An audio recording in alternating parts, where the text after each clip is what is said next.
Hi, today I'm going to talk you through my business plan template. The business plan template is also available by clicking on the link below. You can download the template as well as a cash flow Excel spreadsheet.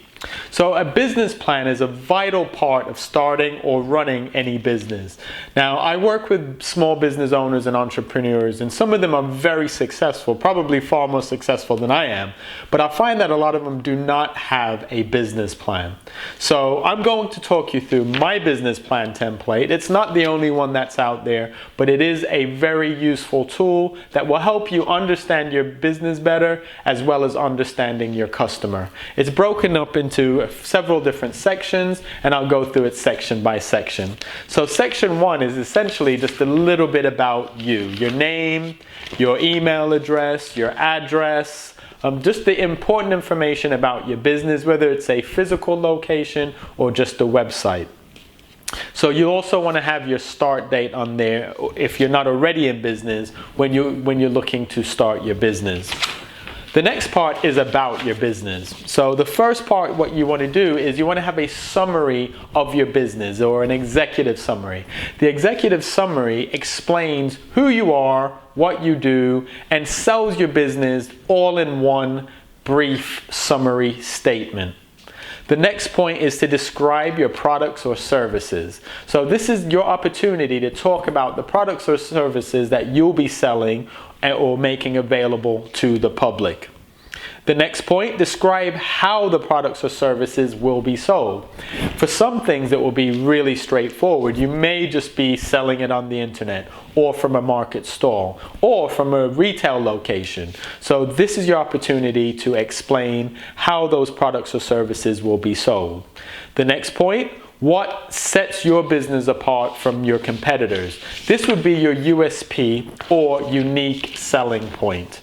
Your unique selling point is just that. It's what makes you unique. Why would someone purchase your product or service? What will make it stand out in the marketplace?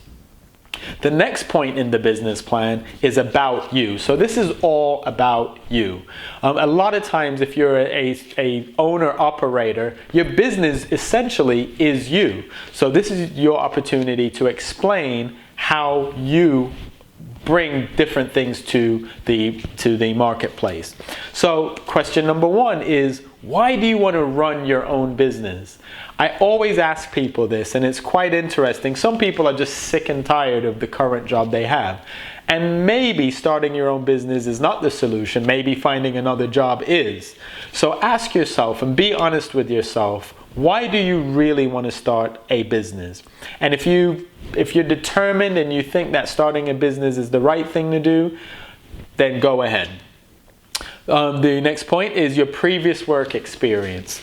Quite often people start businesses that are similar to the business or the career that they had. So they're bringing a wealth of information and knowledge to the situation. So you'll detail that at this point. Your education and qualifications. You may have some qualifications that will be important to your business plan. If you're looking for funding, some people will want to know, well, what makes you an expert in this area? So your qualifications can support that. I ask people to, in their business plan, put their hobbies and interests. Some people don't. I think it's something good to have in there, and just to think about it, because are you going to enjoy what you're doing? I think it's important, if you're starting a business, for it to be something that you enjoy, something that you're passionate about, something that in many cases you would actually do for free.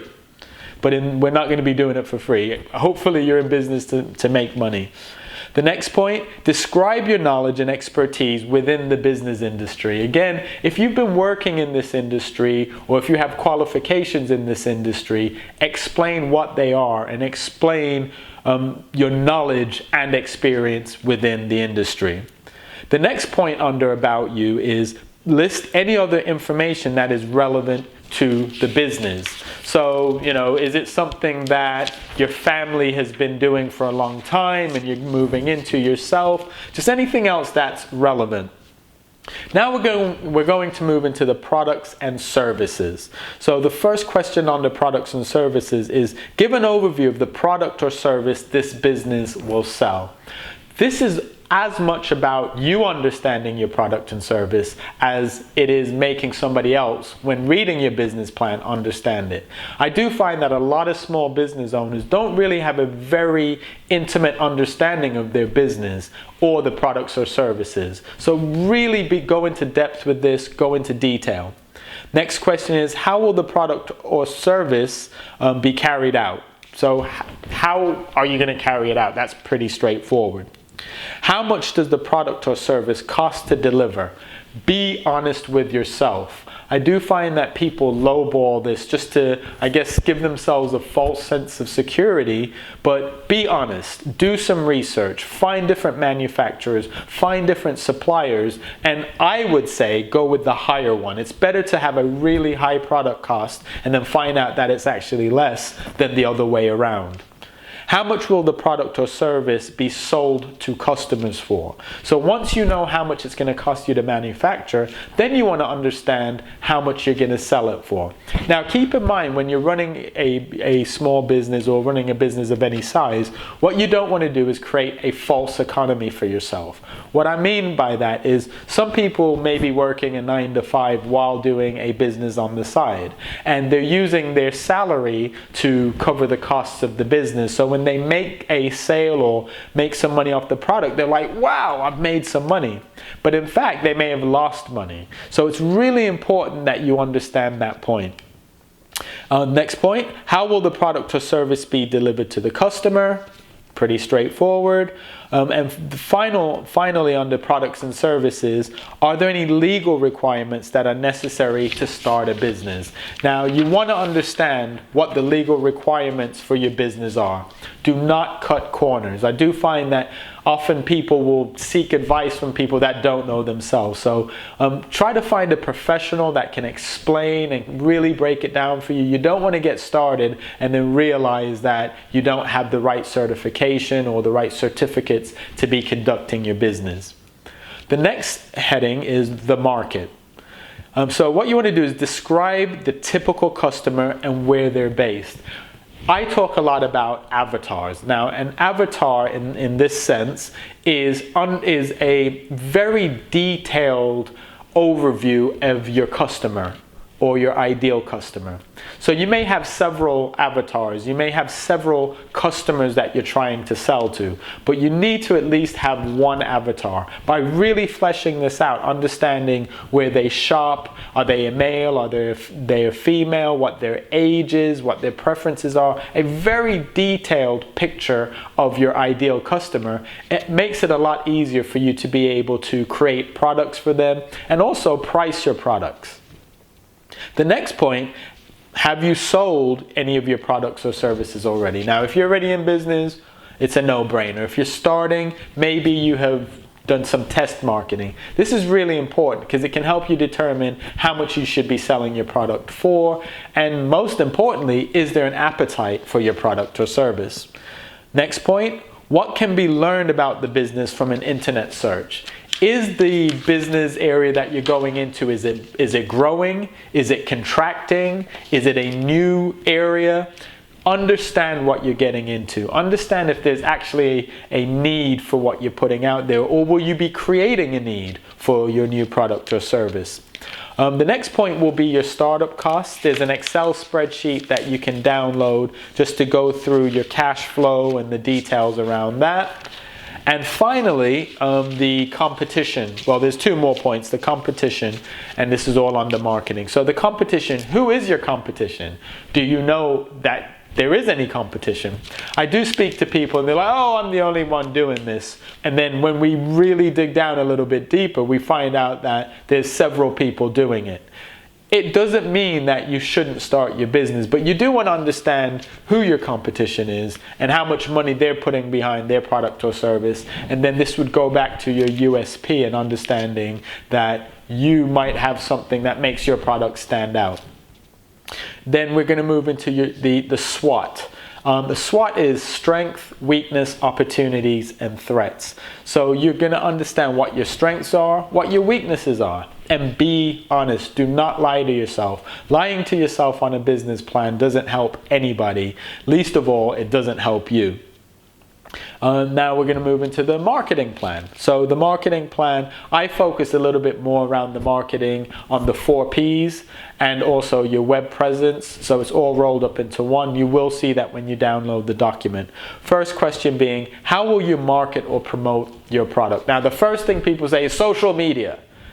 Everybody's marketing on social media. I'm not saying don't, but you need to have another strategy in addition to your social media strategy, unless you already have a huge following, which my guess would be most people don't. How much will it cost to market your business? Key point, have a marketing budget. I'll say that again, have a marketing budget. One of the biggest mistakes smaller businesses make is they view marketing as something that they do when they're desperate. You should constantly be marketing. You should constantly have money put aside to market your product or service, to get it out there, keep it out there, that you can have a steady flow of customers. Do you currently have a website? A better question than that is actually, is your website currently making you money? So you may have built a website, but when's the last time you looked at it? How many visitors do you get per day? And what is your conversion on your website? What is your online marketing strategy? And what are the keywords that are associated with your website? So if someone were looking for your website, what would they put in? A good way to determine that is to ask someone else. You're probably an expert in your area, so you would look for something different than maybe the layman would look for. So find out what keywords people are actually using to search for your product, and make sure that your website is search engine optimized.